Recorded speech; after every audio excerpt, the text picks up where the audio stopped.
ಬಳಸುತ್ತಿನ ಮತ್ತು ನನಗೆ ಗೊತ್ತಾಗ್ತದೆ ಏನ ನಂಜಿನ ಮುದ್ದೆ ಏನು ಪುರವೆಲ್ಲ ಶೃಂಗಾರಗೊಂಡಿದೆ. ಯಾಕಾಗಿ? ಹೆಣ್ಮಕ್ಕಳ ಮದುವೆಗಾಗಿ. ಎಷ್ಟು ಮಕ್ಕಳು? ಹೆಣ್ಮಕ್ಕಳು 3 ಮಕ್ಕಳು. 3 ಮಂದಿ ಹೆಣ್ಣು ಮಕ್ಕಳಿಗೆ. ಹೌದು. ಇವರೆಲ್ಲ ಯಾರು? ಎಲ್ಲ ಆವ ದೇಶದ ಅರಸುಗಳು. ಅರಸು ಮಕ್ಕಳು. ಹೌದು. ಅವ್ರು ಯಾಕೆ ಇಲ್ಲಿ ಬಂದದ್ದು? ಸ್ವಯಂವರ ವಿಕ್ರಮವೇ ಪಣ. ವಿಕ್ರಮವೇ ಪಣ. ಹೌದು. ನಾನೇ ಓಲೆ ಬರೆಸಿ ಕಳಿಸಿದ್ದೇನೆ. ಅವರಿಗೆಲ್ಲ ಲೇಖನ ಬರ್ದವ? ನಾನೇ ಬರೆಸಿ.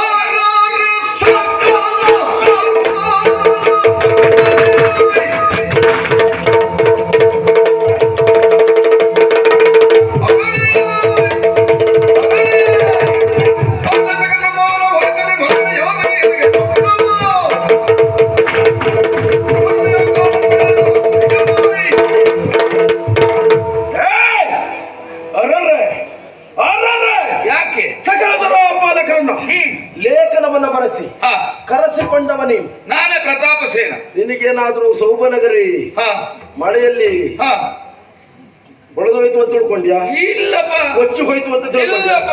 ಹಾಗಾದ್ರೆ ಎಲ್ಲರಿಗೆ ಲೇಖನವನ್ನು ಬರೆಸಿದವ. ಸೌಭನಗರಿಗೆ ಯಾಕೆ ಲೇಖನವನ್ನು ಬರೆಸಲಿಲ್ಲ ಹೇಳಿ? ನಿಮಗೂ ಕಳಿಸಿದ್ದೆ. ಕಳಿಸಿದ್ದೆ ಲೇಖನ. ಕಳಿಸಿದ್ದೇನೆ ಲೇಖನ ಅಂತ. ಯಾರ ಹತ್ರ ಕಳಿಸಿದ್ದು? ಓಲೆ ಕೊಡುವವನ ಹತ್ರ ಹೇಳಿ ಕಳಿಸಿದ್ದೇನೆ. ಯಾಕಿನ್ನು ಬಂದ್ಬಿಟ್ಲಿಲ್ಲ? ಬಂದ್ಬಿಟ್ಲಿಲ್ವಾ? ಬಂದ್ಬಿಡ್ತಾ ಇದ್ರು ನೀವು ಬಂದ್ರಿ. ಒಳ್ಳೇದಾಯ್ತು ಅಂತ ನಂಜಿನ ಮಾತಾಡ್ಬಿಡಲ್ಲ, ಹಂಗೆ ಕಳಿಸ್ತೇನೆ. ಅಲ್ಲ, ಹಾಗಲ್ಲ. ಬಹುಶಃ ಹೀಗಾಗಿರ್ಬೇಕು. ಹೇಗೆ? ನೀವು ರಾಜಮಾರ್ಗದಲ್ಲಿ ಬಂದ್ರೋ ಇಲ್ವೋ? ಅವ ಒಳ ಮಾರ್ಗದಲ್ಲಿ ಹೋದ. ಅವ ನಿನ್ನ ಆಳಲ್ವಾ? ಅವ ಒಳ ಮಾರ್ಗದಲ್ಲೇ ಹೋಗುವ. ಅಲ್ಲ, ಆದ್ರೂ ಓಲೆ ಒಂದು ನಿಮಗೆ ತಲುಪದೆ ನೀವು ಬಂದದ್ದು ಒಳ್ಳೇದಾಯ್ತು.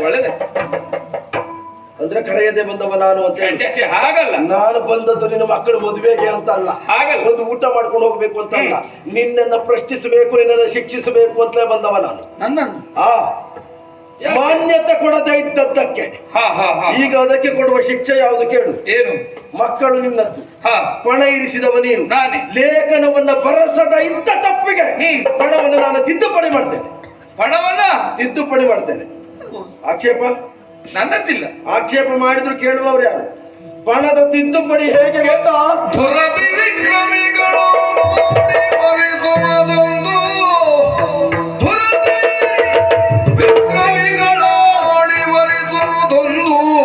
ಒಂದಿದು ಪರಮ ಸೌಂದರ್ಯಾತಿಶಯಕ್ಕೆ ಮೋಹಿಪುದಿನ್ನೊಂದು. ಪರಮ ರೂಪಾತಿಶಯಕ್ಕೆ ಮೋಹಿಪುದಿನ್ನೊಂದು.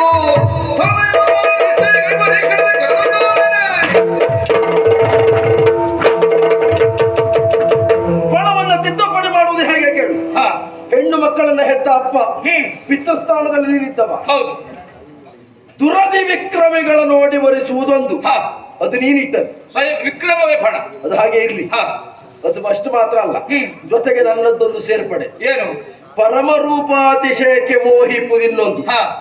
ಬಂದಿರುವಂತ ಅರಸು ಮಕ್ಕಳಲ್ಲಿ ನಿನ್ನ 3 ಮಂದಿ ಹೆಮ್ಮಕ್ಕಳಿಗೆ ಯಾರನ್ನಾದ್ರೂ ಕಂಡು ಸಂತೋಷವಾದರೆ ಕನ್ಯಾವರಯತೆ ರೂಪ, ಅವರು ಮೆಚ್ಚುವಂತ ರೂಪ ಲಾವಣ್ಯವನ್ನು ಹೊತ್ತವ ಇಲ್ಲಿದ್ದದ್ದೇ ಹೋಗುವಂತಾದ್ರೆ ಅವರಿಗೆ ವಿಕ್ರಮವನ್ನ ಮಾಡದೆ, ಹೋರಾಟವನ್ನು ಮಾಡದೆ ಹೆಮ್ಮಕ್ಕಳು ಮಾಲೆ ಇಕ್ಕುವುದಕ್ಕೆ ಅವಕಾಶ ಕೊಡಬೇಕು. ಯಾರಾದರೂ ರೂಪ ಸುಂದರವಾಗಿ ಕಂಡ್ರೆ ಅವರನ್ನು ವಿವಾಹ ಆಗಬಹುದು. ಎಂತ ಆಗಬಹುದು? ರೂಪ ಸುಂದರವಾಗಿ ಕಂಡ್ರೆ ಆಗಬಹುದು. ಹೌದು. ಸುಂದರವಾಗಿ ಕಂಡ್ರೆ ಅಂತ ಕಾಣುವುದಿಲ್ಲ ಅಂತ ಹೇಳುದಾ? ಹಾಗಲ್ಲ. ಕಳಸ ಮಕ್ಕಳನ್ನ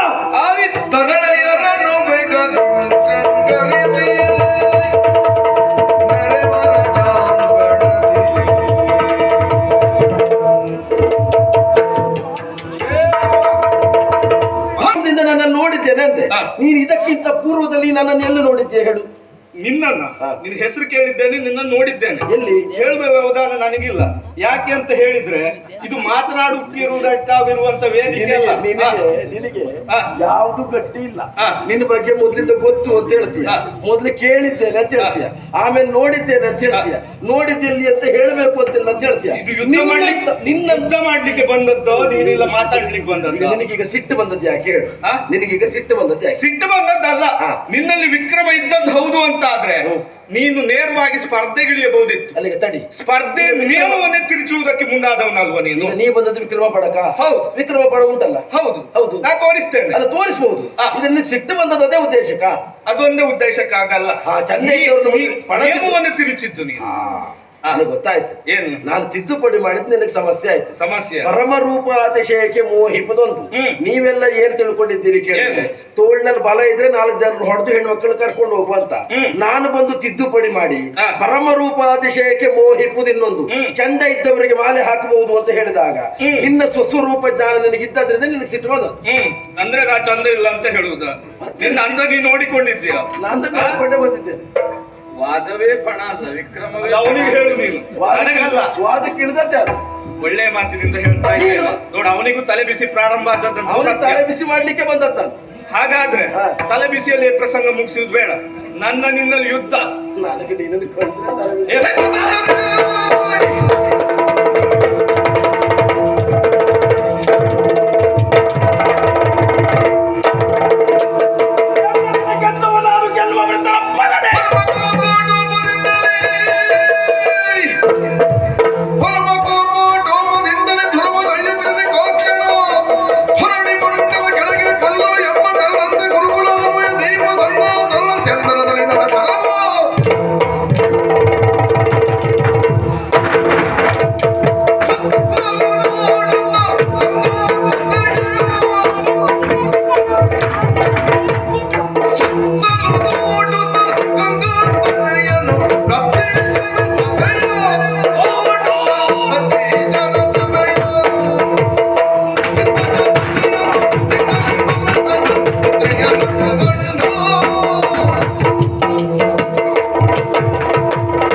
ಬಿಸಿ. ಒಂದು ಸೇರಿದಂತಹ ಸ್ಥಳವೇ ಕಾಶಿಯ ಸ್ವಯಂವರ ಮಂಟಪ. ಅತ್ತ ಇತ್ತ ಸುತ್ತ ಮುತ್ತ ಎತ್ತ ನೋಡಿದರು ಅರಸು ಮಕ್ಕಳು ಸೇರಿದ್ದಾರೆ. ಕಾರಣ ವಿಕ್ರಮವೇ ಪಣ. ಮೊದರೆಯುತ್ತೇನೆ. ತರಣಿಪ್ಪತ್ತೊಂದು ಜಯ.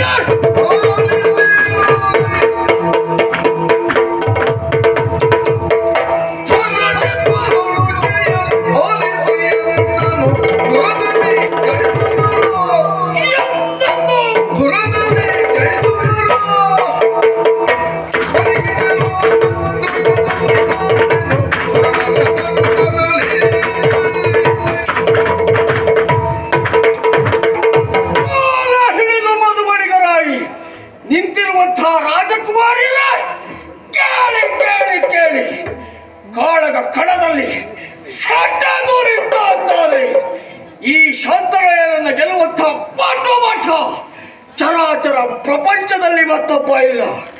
ಈ ಮಾತಿನ ಮೇಲೆ ನಿಮಗೆ ವಿಶ್ವಾಸ ಉಂಟು ಅಂತಾದ್ರೆ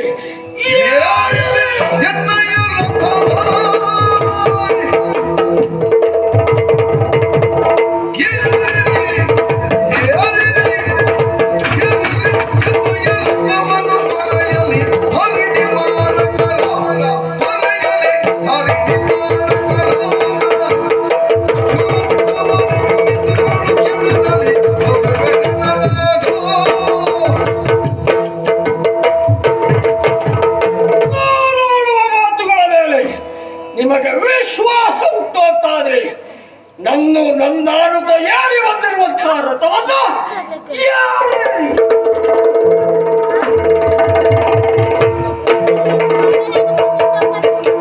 ಸುರತರಂಗಿಣಿಯ ಸುಕುಮಾರನಂತಗನಂತೆ ಪರಮರೌದ್ರದೊಳಿರಲು ಕಂಡು ಕಾಶೀಶ ಧರಣಿಯಲ್ಲಿ ಕೊಡಮಟ್ಟು ನಡು ನಡುಗಿ ಭಯದೊಳಗೆ ಕರುಣನಿದೆ ಭಿನ್ನ ಪವನ ಬದಲಿಸಬೇಕು.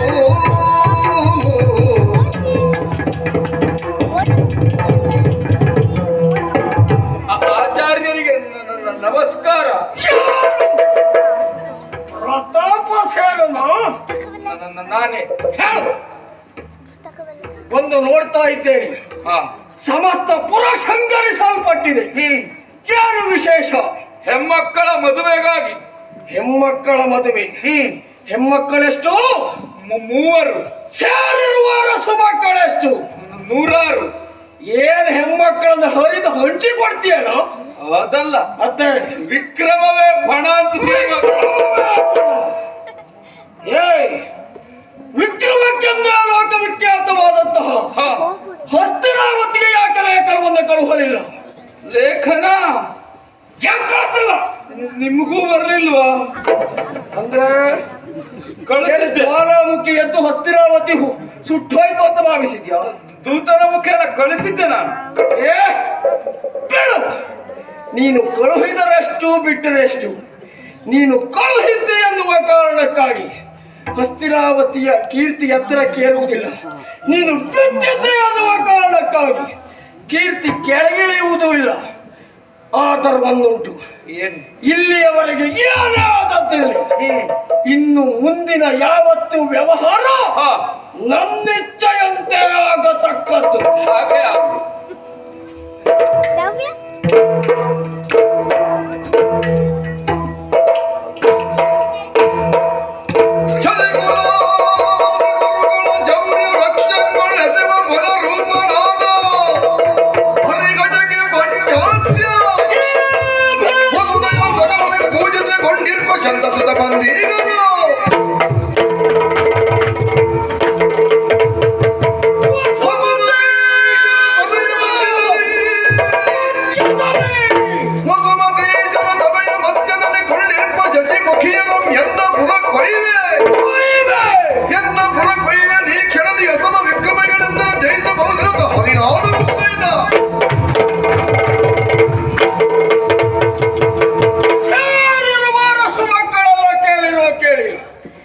ಚರಾಚರ ಪ್ರಪಂಚದಲ್ಲಿ ಶೌರ್ಯ ವೃಕ್ಷವೆಂದು ಕರೆಯಲ್ಪಡುವಂಥ ಚಂದ್ರವಂಶದಲ್ಲಿ ವರ್ತಮಾನದಲ್ಲಿ ಈ ಶಾಂತನೆಯ ಭೀಷ್ಮ ಇದ್ದಾನೆ.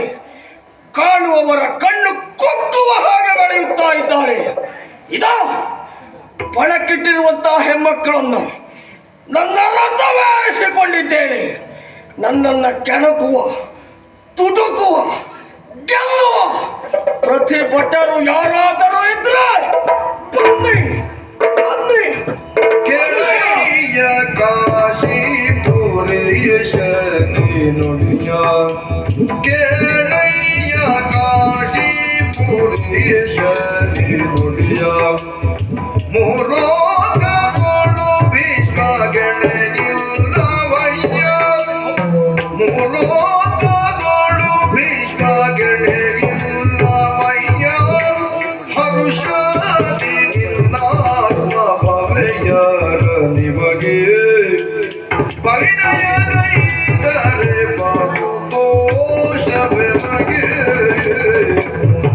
ಪ್ರತಾಪಸೇನ ಮಹಾರಾಜ ಈ ತುಂಬಿದ ಸಭೆಯನ್ನು ನೋಡಿದಾಗ ಮಿಂಚು ಮಿಂಚಿತೋ ಗುಡುಗು ಗುಡುಗುತ್ತೋ ಎಂಬ ಹಾಗೆ ಮಿಂಚಿನ ಸಂಚಾರವನ್ನು ಮಾಡಿದವರು ಭೀಷ್ಮಾಚಾರ್ಯರಿದ್ದಾರೆ. ಹಸ್ತಿನೆಯ ಪೀಠದ ಮೇಲೆ ಅಭಿಮಾನ ಉಂಟು. ಯಾಕೆ ಅಂತ ಕೇಳಿದ್ರೆ ಧೈರ್ಯವೆಂಬ ಚಿಗುರಿನಿಂದ ಛಲವೆಂಬ ಬೇರಿನಲ್ಲಿ ಬೆಳೆದು ನಿಂತಹ ಮಹಾವೃಕ್ಷ ಭೀಷ್ಮಾಚಾರ್ಯರಿದ್ದಾರೆ. ಅಂತ ಹಿರಿಯರಿರುವಾಗ ಈ ಮೂವರು ಹೆಣ್ಣು ಮಕ್ಕಳನ್ನ ಅವರಿಗೆ ಕೊಟ್ಟು ಮದುವೆ ಮಾಡುವುದೇ ಸರಿ.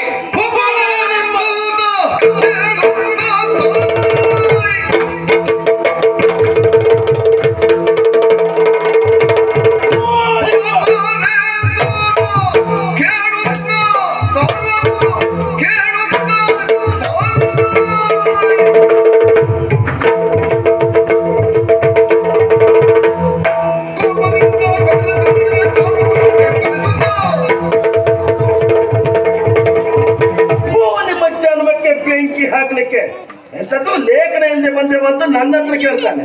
ಈಗ ಇವನು ಲೇಖನ ಇಲ್ಲದೆ ಬಂದವ, ನಿಮಗೇನಾದ್ರೂ ಇವನು ಪ್ರಶ್ನೆ ಮಾಡುವ ಯೋಗ್ಯತೆ ಉಂಟಾ? ನಿನ್ನ 3 ಮಂದಿ ಮಕ್ಕಳನ್ನು ಅವನಿಗೆ ಕೊಟ್ಟು ಮದುವೆ ಮಾಡಯ್ಯ. ಹಾಣೆ ಬರ ಕೆಟ್ಟವ್ರೆ, ಎಲ್ಲಿ ನಿಮಗೆ ಗೆದ್ದೆತ್ತಿನ ಬಾಲ ಹಿಡಿಯುವ ಸಂತಾನದವರು ನಿಮ್ಮ ಜೀವನದಲ್ಲಿ ಇಲ್ಲಿವರೆಗೆ ಬದುಕಿದ್ದು ಹೇಗೆ ಕೇಳಿದ್ರೆ ಇನ್ನೊಬ್ಬರು ಕೈಕಾಲು ಹಿಡ್ಕೊಂಡೇ ನೀವು ಬದುಕಿತ್ತು. ಹಾಗಾಗಿ ನಿಮ್ಮ ಜೀವನ ಇನ್ನೂ ಗೂಟದ ಹಿಂದಿದ್ದ ಕರುವಿನ ಹಾಗೆ ಇದ್ದೀರಿ. ಬಂದವನಿಗೆ ನೀವು ಯಾರಾದರೂ ಹೆದರಬಹುದು, ಹೆದರುವವನು ಸಾನ್ವರಲ್ಲ. ಯಾಕೆಂದರೆ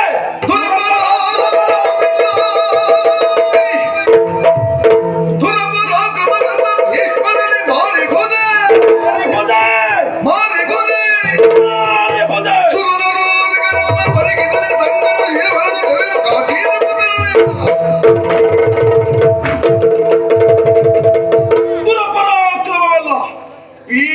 ಯುದ್ಧದಲ್ಲಿ ಮಾರಿಹುದೆ. ಇವತ್ತು ನನ್ನ ವಿಕ್ರಮವನ್ನ ಸುರನ ರೋರುಗರೆಲ್ಲ ಪರೀಕ್ಷಿಸಲಿ.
ಬಾಯಿಗೆ ಬಂದ ಹಾಗೆ ಹರಬಿದ್ರೆ ಏನಾಗ್ತದೆ ಗೊತ್ತಾ?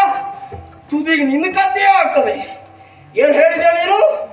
ದುರಪರಾಕ್ರಮ ಭೀಷ್ಮನಲ್ಲಿ ಬಾರಿಹುದೆ. ಏ ಹುಚ್ಚ, ಭೀಷ್ಮನಿಗಲ್ಲದ ಈ ಪ್ರಪಂಚದಲ್ಲಿ ಇನ್ಯಾರಿಗೆ ದುರಪರಾಕ್ರಮ ಮಾರಿಹುದು. ಇನ್ನು ನಿನ್ನ ಮುಂದಿನ ಬದುಕು ಭೀಷ್ಮ ಕೊಟ್ಟ ಭಿಕ್ಷೆ ಹಾಗೆ ಬದುಕಬೇಕು. ಓಹೋ ಸಾರ್ವಭೌಮತಿಗಳು ಆದೀತು ಮಹಾರಾಯ. ನೀನೊಬ್ಬ ಬಾಯಿ ಬಡುಕ ಎನ್ನುವುದರಲ್ಲಿ ಎರಡು ಅನುಮಾನವೇ ಇಲ್ಲ. ಇಲ್ಲಿಯಾದ್ರೂ ಹಾರುವವರ ಮುಂಭಾಗದಲ್ಲಿ ನಡೆದಿತ್ತು. ಗೂಟಕ್ಕೆ ಕಟ್ಟಿದ ಕರುವಿನ ಹಾಗೆ ಕರುವಿನ ಕಿವಿಯಲ್ಲಿ ಗಾಡಿ ಹೊಕ್ಕಾಗಿ ಮಾಡ್ತಾ ಇದ್ದಿ. ಬಾ, ಜೀವದಲ್ಲಿ ಗಟ್ಟಿ ಇದ್ದಿ. ಈ ಕೆಲಸ ಬೇಡ ನಿನಗೆ ತಿರುಗಾಟ. ನಮ್ಮ ಅರಮನೆಯಲ್ಲಿರುವಂತ ದನ ಕರುಗಳನ್ನು ಮೇಯಿಸ್ಕೊಂಡಿರುವಂತ ಬಾಲ.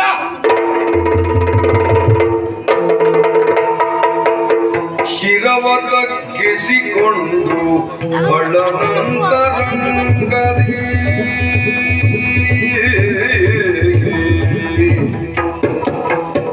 ಶಿರವ ತಗ್ಗಿಸಿಕೊಂಡು ಕಳ್ಳನಂತರಂಗದಿ ಪರಮಕ್ರೋಧ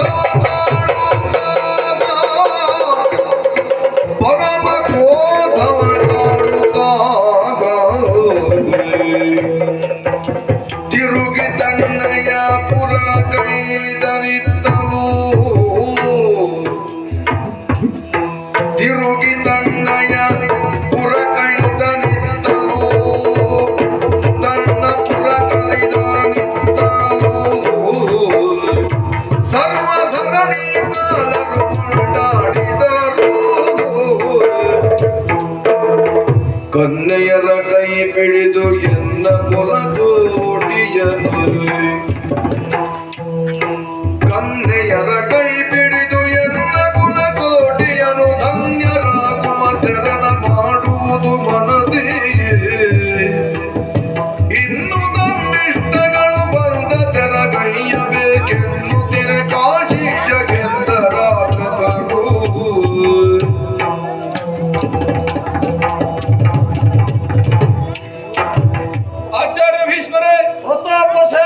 ನಿಮ್ಮ ಮಾತಿನಂತೆ ಮೂವರು ಹೆಮ್ಮಕ್ಕಳನ್ನು ರಥವೇರಿಸಿಕೊಂಡಿದ್ದೀರಿ. ಕನ್ಯೆಯರ ಕೈ ಬಿಡಿದು ಎನ್ನ ಕುಲ ಕೋಟಿಯನ್ನು ಉದ್ಧರಿಸಬೇಕು ಅಂತ ಬೇಡಿಕೊಂಡು ಇನ್ನು ಈ ರಥವೇರಿಸಿಕೊಂಡ ಕನ್ಯೆಯರನ್ನ ತಮ್ಮಿಷ್ಟ ಬಂದ ಹಾಗೆ ತಾವು ನಡೆಸಿಕೊಳ್ಳಬಹುದು. ಪ್ರತಾಪ ಸೇನ ರಥವೇರಿಸಿಕೊಂಡಂತ ಹೆಮ್ಮಕ್ಕಳನ್ನು ಹಸ್ತಿನಾವತಿಗೆ ಕೊಂಡೊಯ್ತೇನೆ. ಶುಭ ಮುಹೂರ್ತವನ್ನು ನೋಡಿ ನಿನಗೆ ಹೇಳಿ ಕಳುಹಿಸುತ್ತೇನೆ. ಒಂದು ದಾರ ಎರೆದು ಕೊಟ್ಟರೆ ಆಯ್ತು.